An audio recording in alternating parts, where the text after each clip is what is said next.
A continuación, Medicina Ecológica.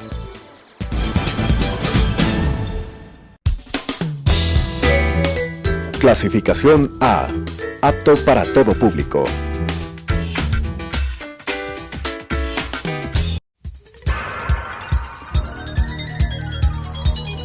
Las opiniones vertidas en este espacio por la producción y dirección del programa son de exclusiva responsabilidad de sus autores y de quienes intervienen en ellos.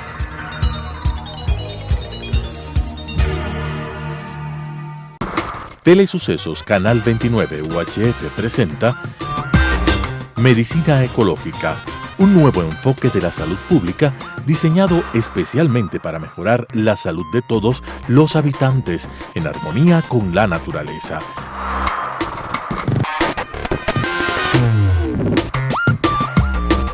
Con la conducción del Dr. Walter Mena Ordóñez.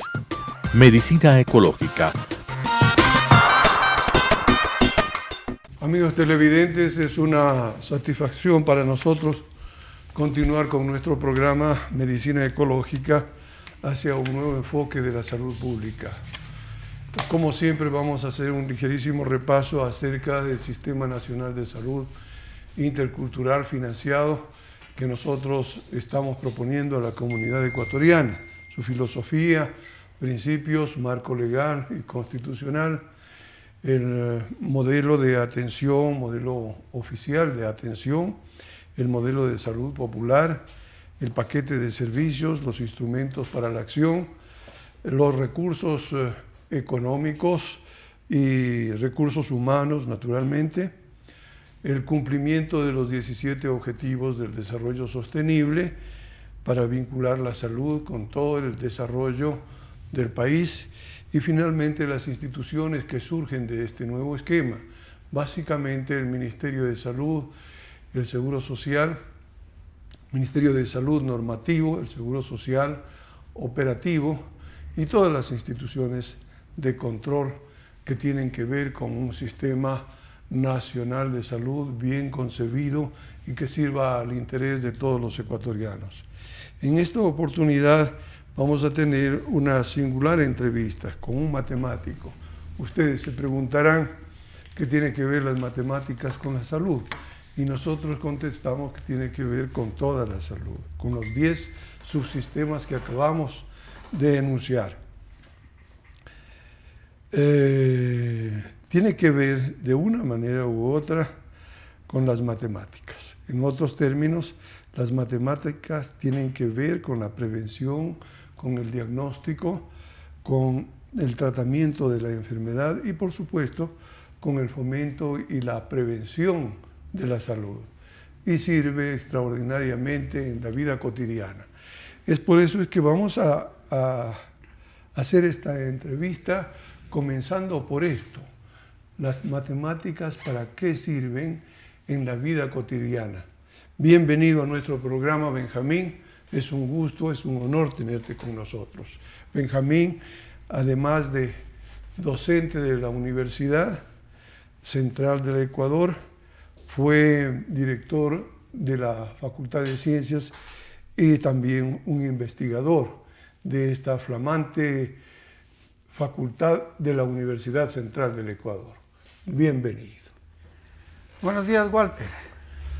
Realmente es un honor el estar aquí en este canal y el poder satisfacer ciertas inquietudes respecto a la influencia y la importancia de la matemática en la medicina, en este caso, directamente, y en el bienestar social.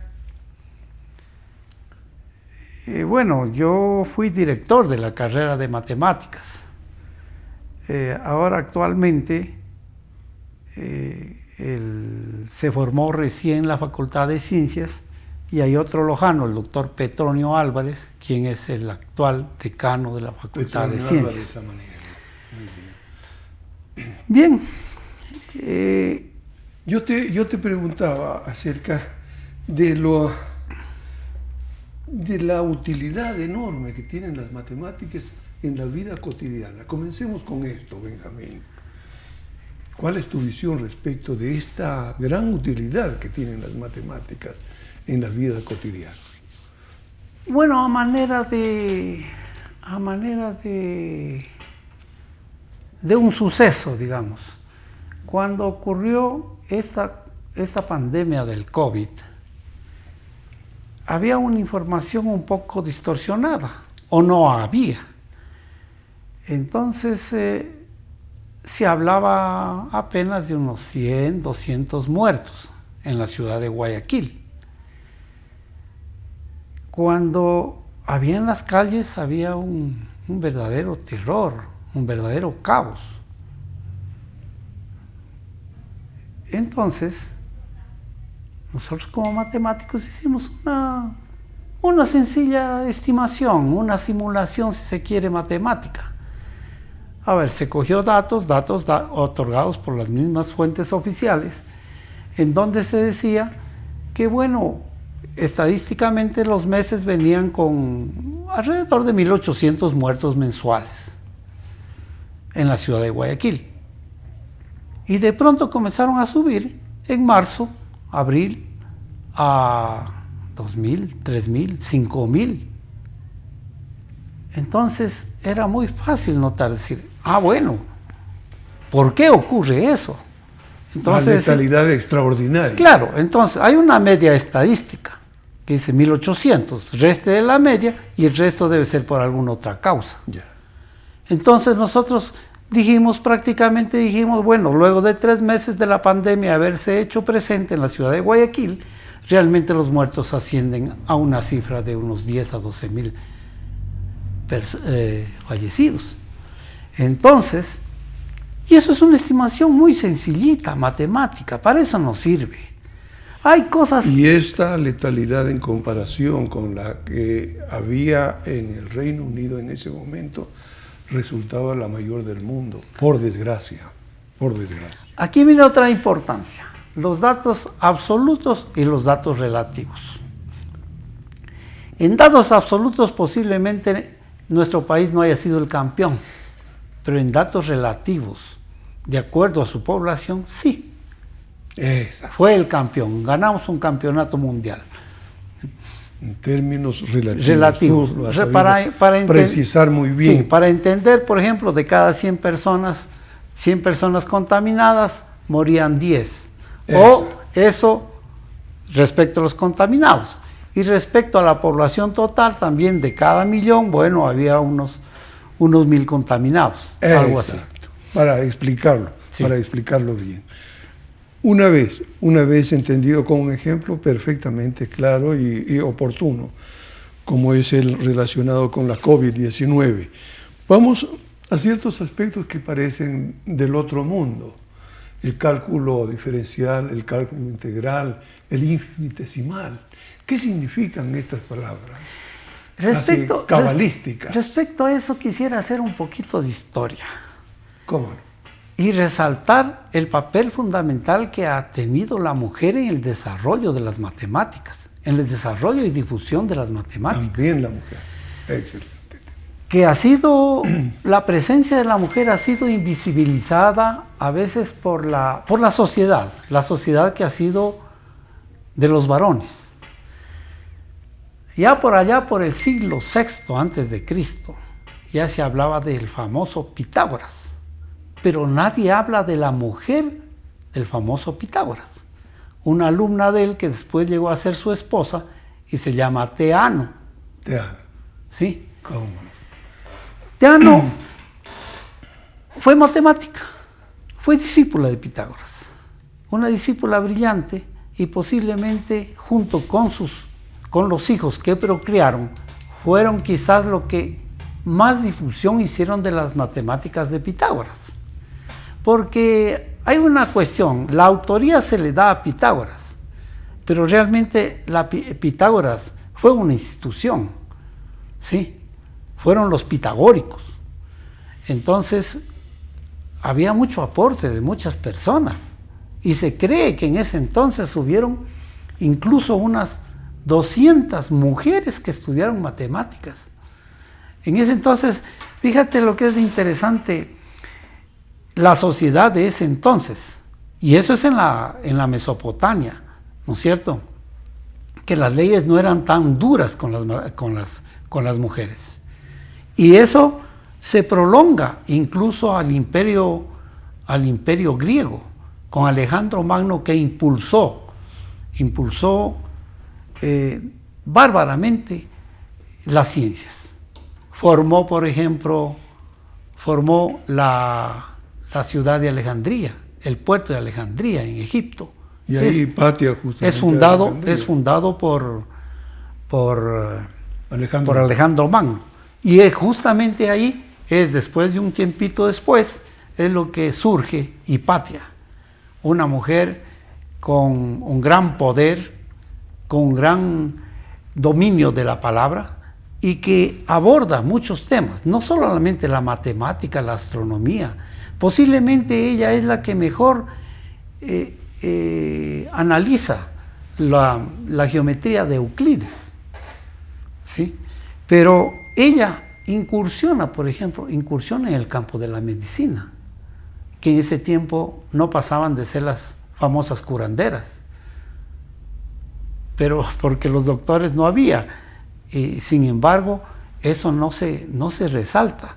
Ellos hacían gran investigación respecto a las plantas y a cómo utilizarlas para el beneficio de la salud humana. Ya, después de esta linda historia, en realidad, a la que hacíamos referencia a propósito, en la anterior entrevista a un distinguido ecuatoriano, Vicente Yepes, hacíamos referencia a Hipatia de Alejandría y a la esposa de Pitágoras. Después de esto, podríamos después de esto hay algunas matemáticas interesantes que surgen, por ejemplo, porque gozaban de ciertos privilegios o pertenecían a casas reales. Entonces tenían acceso a los estudios, pero no de una manera abierta. Entonces aquí marca un hito. Por ejemplo, Sophie Germain de Francia, que para poder estudiar, ¿sí?, se hace pasar por hombre, ¿sí? Anthony Leblanc, él es el nombre con el cual ella incursiona. Y es famosísima porque sus investigaciones son reconocidas por Lagrange y por Gauss. Y aquí viene lo que dices del cálculo infinitesimal. Lagrange es el que, por ejemplo, una de sus cosas importantes es, yo voy a hallar un máximo, que es parte del cálculo del análisis matemático, ¿no es cierto? Hallar los máximos y mínimos de una función. Pero Lagrange introduce, vamos a hallar un máximo condicionado. Entonces Lagrange desarrolla toda la teoría justamente para lograr estos extremos, pero con ciertas condiciones. Y esos son los grandes aportes que hay de la matemática, porque normalmente, mira... Se dice que es la herramienta más potente y eficaz que se ha descubierto en matemáticas. Por supuesto. ¿Cuál es tu punto de vista? ¿Por qué razón se considera que es la herramienta más potente en matemáticas? En su tiempo realmente fue revolucionario el pensamiento de Newton y de Leibniz. Sí, fueron revolucionarios, ¿no es cierto? Porque antes había solamente cifras absolutas, pero ahora comienzan, por ejemplo, por decir, ¿tú a qué velocidad viniste acá a los estudios? 30, más o menos 40. a unos 30, 40, pero siempre hablamos de un promedio. Exacto. Pero nunca hablamos de una velocidad instantánea. Cuando arrancó tu carro, arrancó a una velocidad de 0 kilómetros por hora. Y posiblemente hubo algún momento en que llegaste a los 40, 50, porque tú eres respetuoso también de las reglas. De las reglas. Entonces, tránsito, ¿sí? Entonces, mira, eso de medir la velocidad instantánea fue revolucionario. Y eso lo hizo Newton. ¿Sí? Eso lo hizo Newton. Y ese es producto de una quinta operación que se añade hasta ese entonces conocida la aritmética y el álgebra, y se añade al álgebra si añades a quinta operación, yo le llamo quinta operación, que es el límite. Esta gran operación, el límite, o lo que origina el cálculo infinitesimal. Esa operación del límite, que es un número al cual se llega cuando el argumento tiende al infinito. ¿Cómo este concepto de cálculo infinitesimal se enlaza con el cálculo integral, el cálculo diferencial? A ver, la velocidad es el incremento de un recorrido sobre el incremento del tiempo, cuando el incremento del tiempo tiende a cero. Ya. O sea, bien pequeñito. ¿Sí? Estamos en lo infinitesimal. Ya. Eso es infinitesimal. Ya. ¿Y lo integral? Ahora, lo integral. ¿Qué es lo integral? Son sumatorias. A ver, la primera aplicación es para calcular el área bajo una curva. Ya. ¿Sí? Entonces, ¿cómo le calculas el área bajo una curva? Se divide en rectángulos pequeñitos. ¿Sí? Todo lo que está bajo la curva, por abajo limita el eje, un eje, digamos, horizontal. A la izquierda tienes una pared, a la derecha otra pared. Y ese es el área que quieres calcular. Pero ¿cómo la vas a calcular si la función que tú tienes no es una lineal? Tiene muchas curvitas, la función de arriba, ¿no es cierto? Sí. Entonces divides en rectángulos pequeñitos. Pequeñitos. Puedes dividir en 10 rectángulos. Y vos calculas las áreas y sumas. Puedes dividir en 20 rectangulitos. En donde disminuye el error. Y así sumas a más rectangulitos, a 1000, a 1.000.000. Entonces dices, no, yo voy a hacer los rectangulitos de una base infinitesimal, bien pequeñita. ¿Sí? De tal manera que el error prácticamente se va a reducir. Y lo integral se la integral. Articula lo infinitesimal. Por supuesto. Y el otro concepto de cálculo diferencial. El cálculo diferencial es, cálculo diferencial e integral. El diferencial es justamente lo que hablamos de la velocidad. Ya. Y es similar. No, es continuación. Primero es lo diferencial y después lo integral. Ya. Sí. A pesar que muchas veces lo abordan alternando, digamos, el orden, pero primero es lo diferencial y después es lo integral. Perfecto. Ahora, tú has mencionado aquello de las curvas y es evidente que ahora, en tiempos de pandemia, lo que más se ha utilizado para explicar a la población lo que está ocurriendo aquí y en el mundo entero es la famosa curva de Gauss, ¿no? El eje de las X y el eje de la Y. ¿Cómo concretamente se puede utilizar la campana de Gauss para proyectar lo que va a ocurrir, para predecir lo que va a ocurrir con la pandemia en materia de morbilidad y de mortalidad? Bueno, aquí hay otra rama de las matemáticas muy importantes, por cierto, que es la teoría de las probabilidades. Y una de las estimaciones de las probabilidades es mediante la campana de Gauss, que es una curva, ¿no es cierto?, una función continua, y donde le permiten hacer estimaciones, por ejemplo, pero probabilísticas, que se diferencia lo probabilístico de lo determinístico. Lo determinístico es algo parecido, por decir, al cálculo diferencial integral, podemos decir eso, determinístico. Pero lo probabilístico es un poquito diferente. Por decir, estos días han estado nublados, ¿no es cierto? Entonces, tú quisieras saber el día de mañana, ¿irá a estar nublado mismo? ¿Irá a estar frío? Entonces simplemente cogemos la estadística anterior y decimos, ¿de cuántos casos posibles que amanezca el día así nublado, ¿sí?, han ocurrido en los últimos días? ¿Cuál es la influencia de los últimos días en el siguiente? Entonces son 11 casos. De los 11 casos, 10 han estado nublados. Quiere decir que hay una probabilidad altísima, 10 para 11. Bueno, en este caso el ejemplo no fue muy acertado, pero 9 sobre 10, por ejemplo. ¿Ya? Quiere decir el 90% hay la probabilidad de que mañana también amanezca nublado. Amanezca con frío sí, es más o menos así la probabilidad. Pero la probabilidad no te dice, va a estar nublado. No te dice.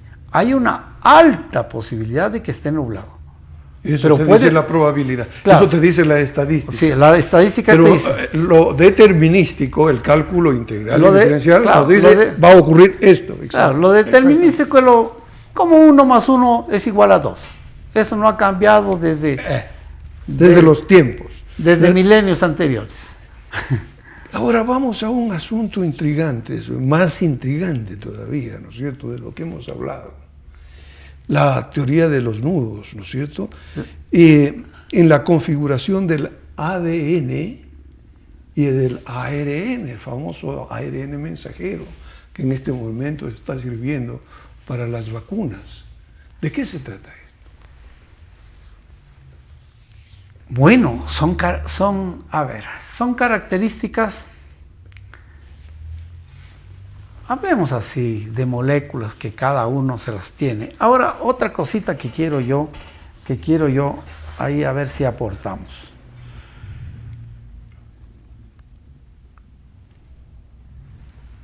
¿El hombre es producto de los genes o es producto de la sociedad? ¿Es algo genético o es resultado de la sociedad en la que él elige crecer o lo pusieron ahí para que crezca, o es lo que lleva a la genética? En dos aspectos, ¿no es cierto? El uno genético y el otro un constructo cultural, sin duda, ¿no es cierto? Entonces ahí va a haber mucha polémica. Y la modificación realmente de los genes a través del tiempo, ¿no? Ahí va a haber mucha polémica.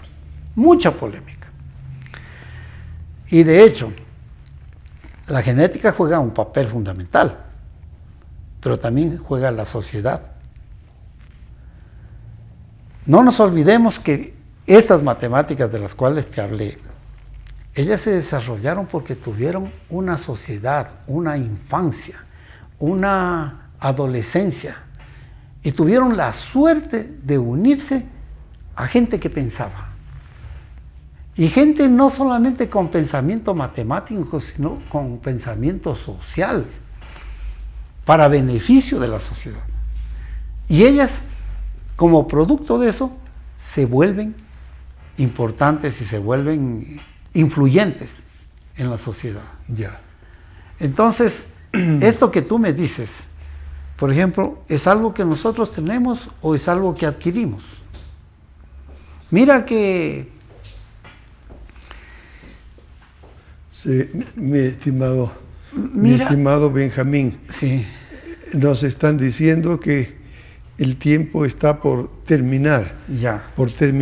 Yo, sin embargo, quisiera pedirte que en poquísimo tiempo nos darías una referencia acerca de otra teoría matemática, yo diría alucinante, para mí, ¿no es cierto?, y para el gran público, la teoría del caos. La teoría del caos. La teoría del caos. Bueno, el caos, como la palabra dice, bueno, es caos. Sin embargo, obedece a reglas. ¿Sí? Cuando, por ejemplo, hay condiciones completamente adversas, surge la luz. Pero eso también son teorías matemáticas. ¿Sí? Por ejemplo, por decir la cuestión de las turbulencias, ¿sí? Tú ves una turbulencia en un río, está suavito, bonito, ¿no es cierto? Pero hay una turbulencia. Pero de pronto crece la turbulencia y prácticamente ahí se forma un remolino en un momento determinado. Y eso obedece a teorías matemáticas. ¿En qué momento obedece a teorías matemáticas? En que la energía se concentra. Y una vez concentrada, no se sabe por dónde estalla. Ya. pero estalla. Ya. Entonces, más o menos esa es la idea de la teoría del caos. Y con esto, ¿no es cierto? Vamos a terminar este lindo programa realmente con Benjamín. Yo me quedo con aquello que tú señalas en la teoría del caos. Frente a un escenario totalmente adverso como el que vive el Ecuador en materia electoral, de pronto va a surgir la luz, digo. Y en un Consejo Nacional Electoral que no sabe por dónde ir, sería iluminador que un matemático como tú estuviera asesorando. Y lo mismo digo, ¿no es cierto?, para la pandemia. Si un matemático como Benjamín Valareso estuviera en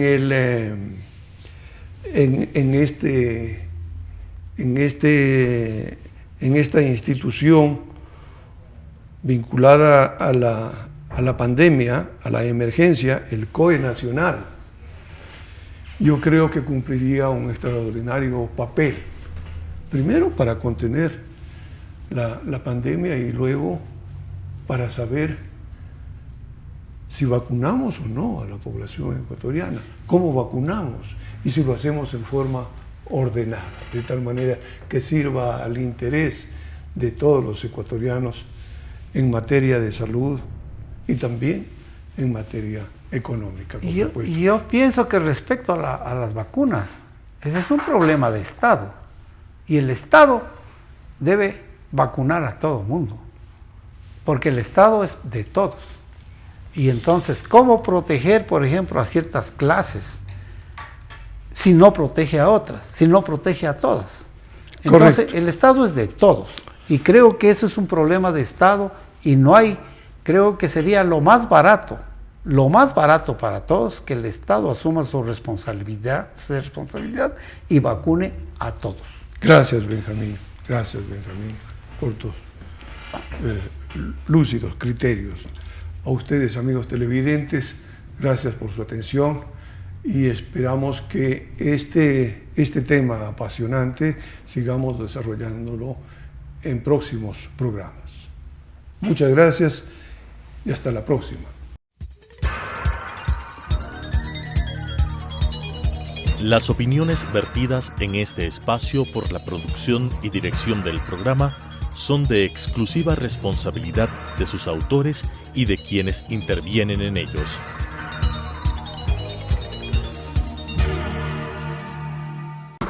Telesucesos Canal 29 UHF presentó Medicina Ecológica, un nuevo enfoque de la salud pública diseñado especialmente para mejorar la salud de todos los habitantes en armonía con la naturaleza.